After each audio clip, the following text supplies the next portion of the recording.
In this video, we want to talk about IonQ. And on Friday, the stock surged almost 11%. As you can see, this was an extended range green candle. And on Friday, price closed near the highs of the day. Now, this is because quantum computing stocks is the next best sector and is the it thing for 2025. Now, IonQ could see significant returns in the coming year, but it's also a high risk play. And what do I mean by a high risk play? So if we get into the financials, we can see that total revenue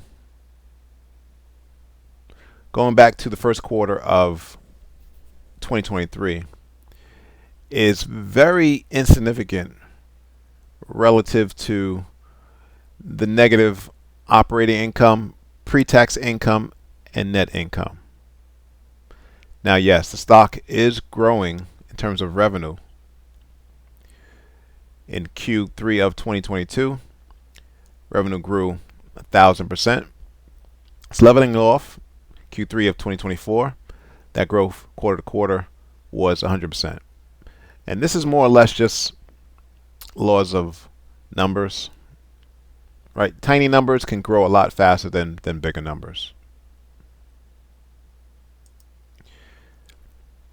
This is earnings against estimates.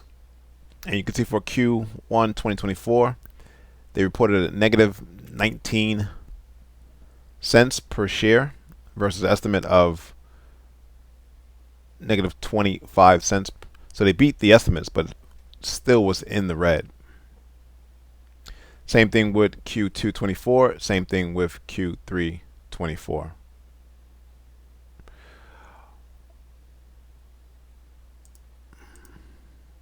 All right, so let's get into this article, and then we'll get back into the technicals. Again, quantum computing stocks rocketed higher across 2024 trading, but saw some sell-offs as investors took profits at the end of the year. Now, fresh rounds of bullish coverage and suggestions that quantum stocks could be 2025's hot market trend. You have other stocks in the sector. You have D-Wave, Quantum, Rigetti Computing. And this tailwind is coming from an announcement last month where Google announced their Willow computing chip, indicating major breakthroughs, solving complex problems 25,000x faster than traditional chips. Now, some experts forecast that commercial application for quantum computing won't arrive until 2030 at the earliest. If so, that wouldn't be terribly far down the line, but there's a lot that could happen within the proposed half-decade window. If IonQ can deliver significant quantum computing breakthroughs and take major steps toward commercialization, its tech, the stock will likely soar above current levels. But I just showed you that they're heavily in the red. And if they're going to stay in business, they need to raise capital. And a lot of companies raise capital by selling shares. And when you sell shares, you dilute shareholder value, you dilute earnings per share.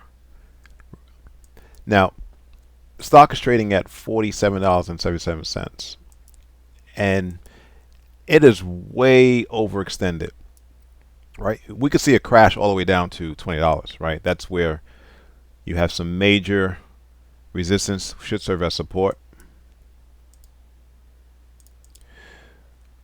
Or it could pull back to that $36 level, which was a major resistance level, which should serve as support.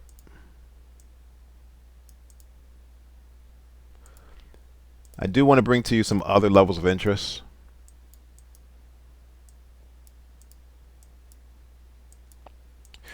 This monthly buy was a great opportunity to get long. That was established in May of 2023. Price comes back, dips its toes in the zone, pulls up. And on the way up, it did form other levels of interest. You have a level of interest at the $15 level. That's where weekly buyers are.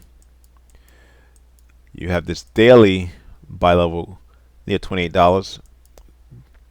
That was good for a hit on a pullback. You had this rally in price, base and candle and a rally out, taking out what was all-time highs.